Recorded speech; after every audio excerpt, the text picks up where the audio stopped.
तो आज जो हम टॉपिक कवर करने वाले हैं इसका नाम है मीटर ब्रिज। व्हीटस्टोन ब्रिज हमने लास्ट वीडियो लेक्चर में कवर किया था, तो उसी का एक एप्लीकेशन है मीटर ब्रिज। ये एक तरह की डिवाइस है जिसमें हम किसी अननोन रेजिस्टेंस, ठीक है, की वैल्यू पता कर सकते हैं। दो रेजिस्टेंसेस को हम कंपेयर भी कर सकते हैं, ठीक है। तो अब इसमें क्या क्या है पहले वो एक बार समझ लेते हैं, ठीक है। मीटर ब्रिज में क्या क्या होता है। तो मीटर ब्रिज क्या होता है, एक वुडन का, लकड़ी का एक बड़ा सा बॉक्स होता है, ठीक है। इसमें क्या होता है, कॉपर स्ट्रिप्स होती हैं। तो ये जो अपने पास है रेड कलर की, इनको हम बोलते हैं कॉपर स्ट्रिप्स है, ठीक है। ये ठीक कॉपर स्ट्रिप्स होती हैं और उनके बीच में दो गैप होते हैं। देखिए पहला गैप तो ये है जहां पर हमने रेजिस्टेंस बॉक्स जोड़ रखा है। आरबी का मतलब है रेजिस्टेंस बॉक्स, ठीक है। और जो दूसरा गैप है उसमें एक अननोन रेजिस्टेंस हमने ऐड कर दिया। एक वायर होगा जिसका रेजिस्टेंस आपको पता करना होगा, तो उस वायर को आप यहाँ पे लगा दोगे, ठीक है, इस गैप में। इतनी बात क्लियर होगी। इसके बाद क्या होता है, इसमें ग्रीन कलर का दिख रहा है आपको, ये इसमें ऑलरेडी ग्रीन कलर का मैंने वायर बना रखा है, तो इसको बोलते हैं मीटर ब्रिज वायर, ठीक है। ये 1 मीटर की लेंथ होती है इसकी, ठीक है। जो ग्रीन कलर का बना हुआ है ये 1 मीटर की इसकी लेंथ है। और ये जो वायर है ये होता है कॉन्स्टेंटिन या फिर मैंगेनिन का, ठीक है। ये जो वायर है ये होता है कॉन्स्टेंटिन या फिर मैंगेनिन का, एलॉयस का होता है मोस्टली। तो ये जो वायर है इसको बोलते हैं मीटर ब्रिज वायर। इसकी लेंथ होती है 1 मीटर और इसीलिए इस डिवाइस का नाम है मीटर ब्रिज, क्योंकि मीटर ब्रिज का जो वायर है उसकी लेंथ 1 मीटर होती है, इसी के लिए हम इसे बोलते हैं मीटर ब्रिज, ठीक है। इसमें एक मीटर स्केल भी लगी होती है, ये आपको मीटर स्केल दिख रही है, ठीक है। मीटर स्केल की लेंथ कितनी होगी, 1 मीटर या फिर 100 सेंटीमीटर। तो ये 0 हो गया और ये 100 सेंटीमीटर हो गया। क्लियर है इतनी बात। तो ये जो वायर अपने पास 1 मीटर लेंथ का है। एक कॉपर स्ट्रिप, दूसरी कॉपर स्ट्रिप, तीसरी कॉपर स्ट्रिप, 3 कॉपर स्ट्रिप है, 2 है एल शेप्ड और एक है सीधी लीनियर। दोनों के बीच में 2 गैप, तीनों के बीच में 2 गैप मिलते हैं आपको, 1 और 2 गैप। पहले गैप में रेजिस्टेंस बॉक्स जुड़ता है, दूसरे गैप में क्या जुड़ता है, अननोन रेजिस्टेंस ऐड हो जाता है, ठीक है। फिर क्या करना है, जो अपने पास मीटर ब्रिज वायर है उसके दोनों टर्मिनल्स, दोनों एंड्स को, एक ये एंड और एक ये एंड, इसको हमने कनेक्टिंग वायर, ये क्या है, ये कनेक्टिंग वायर है। कनेक्टिंग वायर भी आपको कॉपर का होता है। कनेक्टिंग वायर्स के थ्रू हमने इसको ऐड कर दिया किससे, एक सेल से। तो सेल को मैंने कनेक्ट कर दिया मीटर ब्रिज के वायर के अक्रॉस। ये की है हमारे पास, ये सेल का ईएमएफ हो गया कैपिटल। इतनी बात क्लियर है। कनेक्टिंग वायर हमेशा कॉपर के होते हैं, ध्यान रखना है आपको। और ये वाला जो वायर रेजिस्टेंस है कुछ भी हो सकता है, किसी भी वायर का हमें रेजिस्टेंस पता करना हो उसको हम यहाँ पे कनेक्ट कर देंगे। क्लियर है। अब आपको एक गैल्वेनोमीटर लेना है, जो बीच वाली स्ट्रिप से उसे करना है कनेक्ट, ठीक है। तो ये कनेक्टिंग वायर, उसको पहले ऐड कर देना है गैल्वेनोमीटर के साथ, ठीक है। फिर उसके साथ में एक जॉकी भी लगेगी। जॉकी क्या होती है, एक मेटेलिक पेन होता है, ठीक है। ये मेटेलिक पेन होता है, इसको बोलते हैं जॉकी। ये कनेक्शन को क्लोज करने के काम आता है बाद में, ठीक है। तो आप पहले एक बार समझते हैं कैसे कैसे क्या क्या इसमें रीडिंग ली जाती है। तो एक बार वापस बताता हूं मैं। ये वुडन बोर्ड है, 3 कॉपर स्ट्रिप्स होती हैं। 3 कॉपर स्ट्रिप्स के बीच में 2 गैप होते हैं। पहला गैप है रेजिस्टेंस बॉक्स, दूसरा गैप है अननोन रेजिस्टेंस, वहां पे आपको ऐड करना है। पहले गैप में तो रेजिस्टेंस बॉक्स लगाना है, दूसरे गैप में एक रेजिस्टेंस जिसकी मैं वैल्यू पता करनी है उसको हम कनेक्ट कर देंगे वहां पे। मीटर ब्रिज का वायर ऑलरेडी होता है मीटर ब्रिज में, ये इंटरनल है। इसके बाद हम एक एक्सटर्नल सर्किट ऐड करते हैं इसमें। कॉपर के कनेक्टिंग वायर्स को यहाँ पे करते हैं कनेक्ट, उसके बाद सेल के एक टर्मिनल से पॉजिटिव से कर देते हैं, फिर नेगेटिव से एक और वायर लेते हैं, की से ऐड करते हैं, उसके बाद उसके दूसरे एंड पे जाके हम कर देते हैं कनेक्ट मीटर ब्रिज के, ठीक है। ये हो गई इसकी एक्सटर्नल सर्किट जो इसमें करंट फ्लो करवाएगी। क्लियर है बात। फिर आपको कॉपर स्ट्रिप के बीच वाले हिस्से से एक कनेक्टिंग वायर जोड़ना है, बीच वाले कॉपर स्ट्रिप के बीच वाले हिस्से से, और उसको गैल्वेनोमीटर के एक टर्मिनल से करना है कनेक्ट, दूसरे टर्मिनल से कनेक्टिंग वायर ले आना है और जॉकी से कर देना है कनेक्ट, ठीक है। फिर इस जॉकी को हम यहाँ पे टच कराएंगे, कहाँ पे, की ऑन कर देंगे। फिर इस जॉकी को हम टच करवाते हैं मीटर ब्रिज वायर में। तो हमें क्या मिलता है, किसी एक पॉइंट पर देखिए, अगर इस जॉकी को हम टच कराते हैं इस एंड पर तो डिफ्लेक्शन आया गैल्वेनोमीटर में किसी एक साइड। फिर इस जॉकी को हम टच करवाते हैं दूसरे एंड पर, तो डिफ्लेक्शन आएगा जॉकी में अदर साइड, मान लीजिए सॉरी गैल्वेनोमीटर में जॉकी को जब हमने यहाँ पे टच कराया तो एक डिफ्लेक्शन आया किसी साइड में, और जब इस जॉकी को हम इस साइड पे टच कराएंगे तो डिफ्लेक्शन जस्ट अपोजिट साइड में शो करेगा। ठीक है, जस्ट अपोजिट साइड में शो करेगा। तो इसका मतलब बीच में कहीं एक ऐसा पॉइंट होगा जहां पर ये जीरो शो करेगा। गैल्वेनोमीटर में होता है ऐसे बीच में होता है जीरो, इधर होती है रीडिंग्स, इधर होती है रीडिंग्स। तो पहले नीडल इधर घूमी इस तरफ, फिर नीडल उधर घूमी, मतलब बीच में जीरो भी शो करेगी कहीं ना कहीं पे वो। तो जॉकी को हम इस वायर पे टच कराते हैं और हमें जहां भी गैल्वेनोमीटर में जीरो करंट मिलता है उस पॉइंट को नोट कर लेते हैं। ठीक है, जैसे मान लीजिए जॉकी को मैंने यहाँ पे टच कराया, इस जॉकी को मैंने टच करवा दिया, किसी एग्जाम्पल में चलते हैं, मान लीजिए मैंने यहाँ पे टच करवा दिया इसको इस जगह पे। ठीक है, ये जॉकी टच करा दी और इस पॉइंट पर हमें मिल गया गैल्वेनोमीटर में जीरो करंट। इसको बोलते हैं बैलेंसिंग लेंथ। क्या बोलते हैं? Balancing length. अब ये बैलेंस्ड व्हीटस्टोन ब्रिज की तरह बिहेव करना शुरू कर देगा। कैसे करेगा वो समझना है हमको एक बार। ठीक है, तो पहले कुछ बातें इसके बारे में पढ़ लेते हैं, फिर इसके हम क्वेश्चंस ट्राई कर लेंगे। पहली बात तो जो इसमें वायर यूज होता है इसको हम बोलते हैं, ये 1 मीटर का होता है और ये होता है कॉन्स्टेंटिन या फिर मैंगेनिन का। तो क्वेश्चन ये पूछता है कि ये जो वायर है ये कॉन्स्टेंटिन और मैंगेनिन का ही क्यों होता है। ठीक है, ये एलॉय का ही क्यों बनता है। तो आपको ध्यान रखना है, हम यहाँ पर ऐसा वायर यूज करते हैं जिसका टेम्परेचर कोफिशिएंट ऑफ रेजिस्टिविटी या resistance, temperature coefficient of resistance जो हो वो बहुत लो हो, मतलब टेम्परेचर के साथ इसके रेजिस्टेंस, इसका जो रेजिस्टेंस है जो इसकी रेजिस्टिविटी है वो बहुत कम वेरी करती है, उसमें खास अंतर नहीं आता। क्लियर हो गया? तो इसलिए हम इसका यूज करते हैं। तो हमें यहाँ पर कोई ऐसा वायर यूज करना है जिसका जो रेजिस्टेंस है वो टेम्परेचर के साथ ज्यादा वेरी नहीं करता हो, बहुत कम वेरिएशन आता हो उसमें टेम्परेचर के बढ़ने या घटने से। ठीक है, कॉपर स्ट्रिप्स पूछता है थिक क्यों लगाए, ये कॉपर स्ट्रिप्स हम थिक क्यों लगाते हैं। तो हम कॉपर स्ट्रिप्स यहाँ पे यूज करते हैं और वो भी थिक इसलिए यूज करते हैं ताकि इनका जो रेजिस्टेंस है वो बहुत कम हो।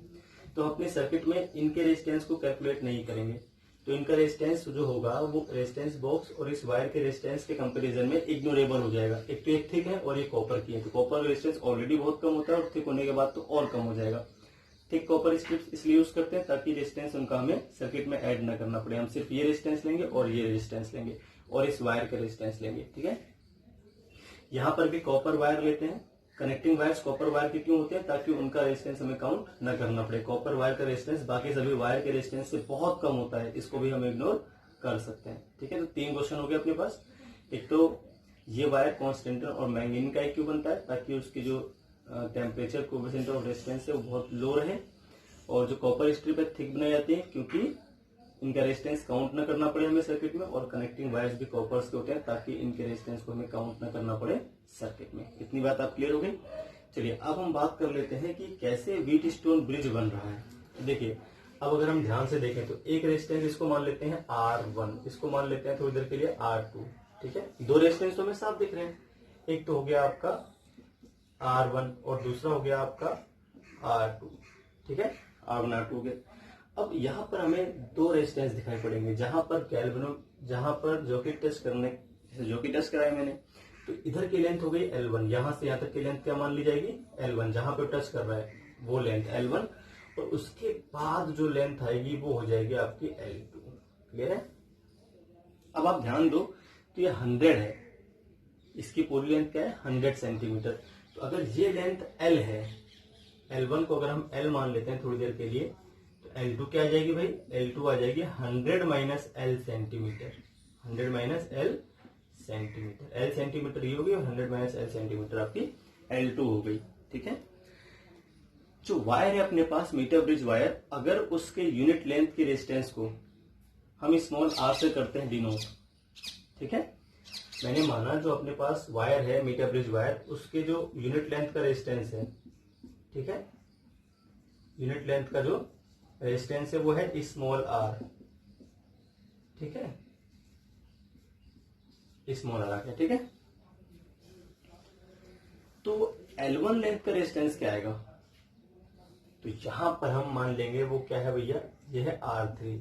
तो R3 क्या आ जाएगा L लेंथ लिए मैंने L इंटू R, तो ये एक रेजिस्टेंस जाएगा, यहां से लेकर यहां तक का एक रेजिस्टेंस आपके पास हो जाएगा। ठीक है, और इसके बाद जो वायर बच रहा है इसके रेजिस्टेंस को हम बोल देंगे R4। क्या बोल देंगे? R4। जो कितना हो जाएगा, उसकी वैल्यू क्या आ जाएगी भाई? इसकी वैल्यू आ जाएगी आपको 100 -L इंटू स्मॉल r। तो 4 रेजिस्टेंस हो गए। अब ध्यान से अगर आप देखो, चलिए हम मान लेते हैं पॉइंट्स को और थोड़ी देर के लिए मान लेते हैं। एक पॉइंट अपने पास, ये इसका नाम है A, इस पॉइंट का नाम है B, और बीच वाले पॉइंट का नाम है C, और जहां पे टच कर रहा है इस पॉइंट का नाम है D, जहां पे जॉकी टच करता है वायर को। तो A से लेकर C तक अपने पास रेजिस्टेंस R1 है। इसके रेजिस्टेंस को काउंट नहीं करना है, इस कॉपर की स्ट्रिप के रेजिस्टेंस को भी काउंट नहीं करना, तो सिर्फ R1 हो गया। C से लेकर A तक कौन है? R1। ये पॉइंट हो गया C, ये हो गया A। तो C से लेकर A तक R1 है। फिर C से लेकर B तक कौन है? R2 है। C से लेकर देखिए B तक R2 आ गया। इस पॉइंट को भी लिख दिया मैंने। क्लियर है? फिर जहां पे टच कर रहा है जो कि वो D है, तो ये पॉइंट D है। इसके इधर लेंथ L थी, इसके इधर 100 -L थी, तो एक रेजिस्टेंस ये हो गया इतना A से लेकर D तक। तो A से लेकर D तक हो गया L इंटू आर, और D से लेकर B तक, D से लेकर B तक हो गया 100 L2 इंटू आर। L2 का मतलब 100 -L इंटू स्मॉल आर। और फिर C और D के बीच में क्या? एक गैल्वेनोमीटर कनेक्ट है। देखिए बन गया ना व्हीट स्टोन। और उसके बाद सेल तो है ही है, A और B से कनेक्ट, तो सेल को भी आप यहां से लाकर कर सकते हो कनेक्ट। तो अब गैल्वेनोमीटर में जीरो करंट ये शो कर ही रहा है ना भाई, जीरो करंट तो ये शो कर ही रहा है गैल्वेनोमीटर में। तो उस केस में R1/R3 इक्वल टू क्या होता है? R2/R4। ठीक है, इन दोनों का रेशियो इन दोनों के रेशियो के आपको बराबर दिखा देना, सिंपल है। तो क्वेश्चन आपके तुरंत हो जाएंगे। तो अब जो बैलेंस्ड कंडीशन में अपने पास आएगी, इस सर्किट को अगर हम ध्यान से देखें तो ये सर्किट इस तरह से बन रही है ना, जैसे मैंने बना दिया। अब यहाँ पे एक सेल भी जुड़ा हुआ है, ये एक सेल और एक की। तो ये सर्किट यहाँ पर इस तरह से बन रही है। ठीक है, ये पॉइंट का नाम क्या था? नीचे वाले पॉइंट का नाम D था, यहाँ पर था R3 और यहाँ पर था R4। जहां पर जो R3 है, अब देखिए R1/R3 इज इक्वल टू क्या हो जाएगा? R2/R4। ठीक है, R1 तो नोन होगा, उसकी वैल्यू आपको पहले से पता होगी। तो R1 की वैल्यू से हम कैपिटल R मान लेते हैं, इसकी वैल्यू हमें कैपिटल R दे रखी है। ठीक है, और R2 आपको करना है पता। तो R2 इज इक्वल टू क्या हो जाएगा भाई? R2 इज इक्वल टू हो जाएगा आपका R4 मल्टीप्लाई R1 की वैल्यू R हो गई, और अपॉन में R3। तो ये जाएगा आपका 100 -L। R4 की वैल्यू क्या थी? 100 -L इंटू स्मॉल r थी। स्मॉल r क्या था इसमें? Resistance of unit length of metre bridge wire. ठीक है, resistance of unit length of metre bridge wire, ये स्मॉल r था। और मल्टीप्लाई कर दिया कैपिटल R से, और अपॉन में क्या जाएगा? L into small r। Small r से स्मॉल r कट जाएगा, तो जो फॉर्मूला आएगा आपके पास वो क्या आ जाएगा? सीधे सीधे फॉर्मूला आ जाएगा 100 -L डिवाइड में L और इंटू कैपिटल R। ठीक है, तो ये R2 की वैल्यू आपके सामने आ जाएगी। तो क्वेश्चन में ऐसे बोलता है कि जो बैलेंसिंग लेंथ है मीटर ब्रिज वायर में वो 30 सेंटीमीटर। तो L की वैल्यू 30 सेंटीमीटर यहाँ रखनी है, 30 सेंटीमीटर यहाँ रखनी है, और रेजिस्टेंस बॉक्स का रेजिस्टेंस 10 ओम है। तो बताइए इस अननोन रेजिस्टेंस का वैल्यू क्या आने वाली है? तो इस तरह से आप ये क्वेश्चन ट्राई कर सकते हो। ठीक है, ये थी मीटर ब्रिज वायर के बारे में पूरी बात। तो इस पे एक आध दो क्वेश्चन हम कर लेते हैं ट्राई एक बार समझने के लिए अपने। तो आपके सामने एक क्वेश्चन है। इस क्वेश्चन में क्या है? अपने पास एक मीटर ब्रिज है और उसके एक गैप में हमने रेजिस्टेंस बॉक्स है जिसकी वैल्यू 10 ओम है, उसे कर रखा है कनेक्ट। और एक गैप में अपने पास दो रेजिस्टेंस है R1 R2 जिसको मैंने सीरीज में कर रखा है कनेक्ट। ठीक है, फिगर आपके सामने बना रखा है मैंने। फिर मैंने जो गैल्वेनोमीटर है उसके साथ जॉकी कर दिया कनेक्ट, और जॉकी को मैंने टच कराया मीटर ब्रिज वायर पे। जो ग्रीन कलर का वायर है ये मीटर ब्रिज वायर। ठीक है, जो मीटर ब्रिज वायर है अपने पास, ये मीटर ब्रिज वायर क्या है? इसकी लेंथ 100 सेंटीमीटर होती है। ठीक है, और इसके यूनिट लेंथ का रेजिस्टेंस मैंने स्मॉल r मान रखा है। तो पहले जब मैंने जॉकी को टच कराया इस मीटर ब्रिज वायर पे, तो 20 सेंटीमीटर की लेंथ पे, स्टार्टिंग से 20 सेंटीमीटर की लेंथ पर मुझे क्या मिल गया? बैलेंसिंग लेंथ मिल गई, मतलब गैल्वेनोमीटर जीरो करंट शो करने लगा। तो रेजिस्टेंस बॉक्स 10 ओम का दिखाई रखा है, ये ऑलरेडी आपको पता है। R1 R2 की वैल्यू आपको निकालनी है, ये पता नहीं है। इन दोनों को सीरीज में कर रखा था मैंने कनेक्ट। ठीक है, बैलेंसिंग लेंथ मिल गई 20 सेंटीमीटर। एक बात है, अभी क्वेश्चन थोड़ा बड़ा है, लेंथी है। इसके बाद मैंने इन्हें किया पैरेलल में कनेक्ट, तो फिगर में डालना पड़ेगा। तो पहले मैं यहाँ से क्वेश्चन बना लेता हूँ तुम्हारे सामने। तो इसमें क्या है? 10 ओम तो ये हो गया। ठीक है, अब अगर सर्किट देखें तो एक पॉइंट अपने पास होगा ए, एक पॉइंट होगा ये सी, और जहां पे टच करता है उस पॉइंट का नाम डी मानते हैं और इस पॉइंट का नाम मानते हैं बी। तो ए से लेकर डी, देखिए यहाँ पे सर्किट बना लेते हैं हम, एक सर्किट बन जाएगी इस तरह से। इस पॉइंट का नाम होगा बी, इसका ए, और इसका हो जाएगा सी, और इसका हो जाएगा डी। सी से डी तो गैल्वेनोमीटर कनेक्ट है ही, आपको दिख रहा होगा। ए से लेकर सी तक कौन कनेक्ट है, 10 ओम। तो यहाँ पर जो रेजिस्टेंस है वो कितना है, 10 ओम का रेजिस्टेंस कनेक्ट है। ए से लेकर डी तक यहाँ पर इतना वायर कनेक्ट है, और इस वायर का जो रेजिस्टेंस आएगा वो कितना आ जाएगा, अगर इसकी लेंथ 20 है तो आ जाएगा 20 इंटू स्मॉल आर, क्योंकि स्मॉल आर क्या यूनिट लेंथ का रेजिस्टेंस है। फिर जो डी से बी बचेगी वो लेंथ बचेगी 80। भाई यहाँ से डी से बी तक ये तो ग्रीन वायर बच रहा है जिसकी लेंथ क्या है 80। 80 कैसे आ गई, ये पूरे वायर की लेंथ होती है 100, तो 80 इंटू स्मॉल आर हो जाएगी 20, ये बच गई। 100 माइनस 80 करूंगा, 100 माइनस 20 करूंगा तो 80 बच जाएगी अपने पास ये लेंथ। और जो उधर रेजिस्टेंस है वो है इन दोनों का सीरीज कॉम्बिनेशन, तो वो हो जाएगा R1 प्लस R2। अब अगर यहाँ पे डिफ्लेक्शन 0 आ रहा है, I 0 शो कर रहा है, तो उस केस में 10/20 क्या होना चाहिए भैया, 10/20 जो है हमारा 10/20 मस्ट भी इक्वल होना चाहिए किसके, R1 प्लस R2 और अपॉन में 80 इंटू आर से कैंसिल कर दीजिए आप, तो आपका आ जाएगा सीधे 40 है ना। तो 40 आ गया आपका कितना, R1 प्लस R2 की वैल्यू क्या आ गई भाई, 40 आ गई। क्वेश्चन नंबर फर्स्ट कर लीजिए इसको, ठीक है। अब जो हम बात कर लेते हैं इसी क्वेश्चन में, क्वेश्चन नंबर यहाँ तक नोट कर लेंगे, ठीक है। इसके बाद इसी क्वेश्चन में दे रखा था कि फिर जब मैंने इन्हीं दोनों रेजिस्टेंस को पैरेलल में कर दिया कनेक्ट, जब इन्हीं दोनों रेजिस्टेंस को मैंने कर दिया किसमें, पैरेलल में, सेम रेजिस्टेंस ये है R1 ये है R2, जब इनको पैरेलल में कर दिया गया कनेक्ट, तो अब जो बैलेंसिंग लेंथ मिल रही है वो 20 सेंटीमीटर पर नहीं मिल रही है, ठीक है। अब बैलेंसिंग लेंथ मिलती है कहीं और वो लेंथ अगर हम मान लेते हैं कितनी है हमारी, वो लेंथ हम मान लेते हैं 80, ठीक है। अब जो बैलेंसिंग लेंथ मिली वो कहाँ मिल रही है, वो मिल रही है 80 पर, यहाँ पे टच कराने पर हमको मिल रहा है 0। तो ये लेंथ क्या हो गई अब आपकी, ये लेंथ हो गई आपकी 80 सेंटीमीटर, यहाँ से लेकर यहाँ तक, ठीक है। और जो बाकी बचेगी वो 20 हो जाएगी। तो अब इस पॉइंट का नाम डी हो जाएगा, तो फिगर तो यही रहने वाला है, बस यहाँ पर क्या हो जाएगा, यहाँ पर हो जाएगा आपका इस बार 80, क्योंकि ए से लेकर डी तक जो आएगी वो 80 आर हो जाएगी, और जो बाकी बचेगी वो 20 आर, तो ये हो जाएगा इस बार आपका 20, ठीक है। तो चेंज क्या हो रहा है, एक तो ये होगा चेंज, क्योंकि अब जो नेट रेजिस्टेंस है वो क्या जाएगा, R1 पैरेलल में कनेक्ट है, तो अगर दो रेजिस्टेंस होते हैं पैरेलल में कनेक्ट तो उनका जो इक्विवेलेंट आता है वो जाता है R1 R2 और अपॉन में R1 प्लस R2, यहाँ पर हो जाएगा 20R, यहाँ पर हो जाएगा 80R, ठीक है भाई। अब इसे कर देते हैं थोड़ा सॉल्व। ये क्वेश्चन नंबर फर्स्ट आपने नोट ही कर ली थी, तो जब इसको हम सॉल्व करेंगे तो हमारा जो आंसर आएगा वो कितना आ जाएगा, 4 से 20 ये हो गया 4, 10/4, ठीक है।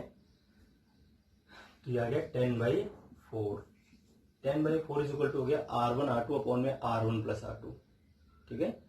और R1 प्लस R2 की वैल्यू क्या आई थी, R1 प्लस R2 की वैल्यू आई थी, अभी आपको ध्यान हो तो 40, ठीक है, कि R1 प्लस R2 कितना आया था, 40 आया था क्वेश्चन नंबर फर्स्ट में।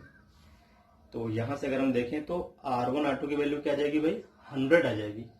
तो R1 R2 मिलाकर आपके आ गए 100, इक्वेशन नंबर सेकेंड। अब आपके पास दो इक्वेशन है, एक तो हो गई R1 plus R2 is equal to 40, ठीक है, फर्स्ट इक्वेशन थी, और R1 मल्टीप्लाई R2 कितना है आपका 100। अब इन दोनों इक्वेशन को हम सॉल्व कर लेंगे तो जो हमारा आंसर है वो आ जाएगा, ठीक है। तो सॉल्व कर लेते हैं इनको फटाफट, इनको सॉल्व करने में कुछ खास तो है नहीं।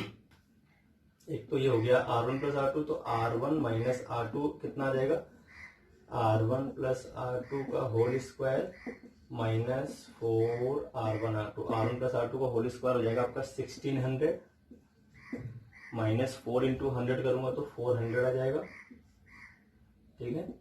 R1 प्लस R2 का ये फॉर्मूला होता है, आपको पता होगा मैथमेटिक्स में, वो सिंपल है।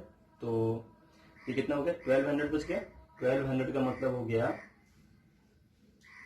400 मल्टीप्लाई 3 20√3, ठीक है। R1 माइनस R2 क्या आ गया आपका 20√3 और R1 प्लस R2 कितना है 40। तो इक्वेशन नंबर फर्स्ट और इक्वेशन नंबर थर्ड को आप सोल्व करते हैं, आंसर आ जाएगा। तो R1 क्या आ जाएगा आपका, अगर हम ध्यान से देखें तो R1 कितना आ जाएगा हमारा, R1 आपका आ जाएगा 2R1 इज इक्वल टू, इन दोनों इक्वेशन को ऐड कर लेते हैं तो 2R1 is equal to R2 से R2 कैंसिल हो जाएगा 20√3 और प्लस 40 आप कॉमन ले लो तो यहाँ बचेगा √3 प्लस 2 और ये 2 डिवाइड में ले आओ, ये R1 कितना आ गया, वो R1 आ गया आपका 10√3 प्लस 2। सिमिलरली आप R2 की वैल्यू निकाल सकते हो, किसी भी क्वेश्चन में पुट कर दो। R2 इज इक्वल टू क्या आ जाएगा, R2 is equal to 40 minus R1 की वैल्यू क्या थी 10 इंटू √3 और प्लस 2, 10 20 20 20 40 माइनस 20 और माइनस 10√3। अगर हम यहाँ पे 20 कॉमन ले लेते हैं तो अंदर बचेगा 1 माइनस 20 नहीं 10 कॉमन ले लीजिए तो आपका आ जाएगा 2 माइनस √3। तो ये R1 R2 की वैल्यूज आपके सामने है इस तरह से, ठीक है।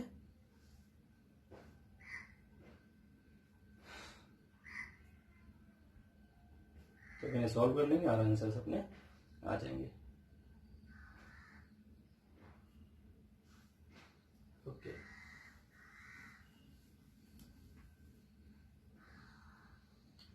इस तरह से आप ये सॉल्व करते हैं हम क्वेश्चंस, ठीक है। ठीक है, आज के लिए इतना ही, फिर हम नेक्स्ट टॉपिक में कवर करेंगे नेक्स्ट।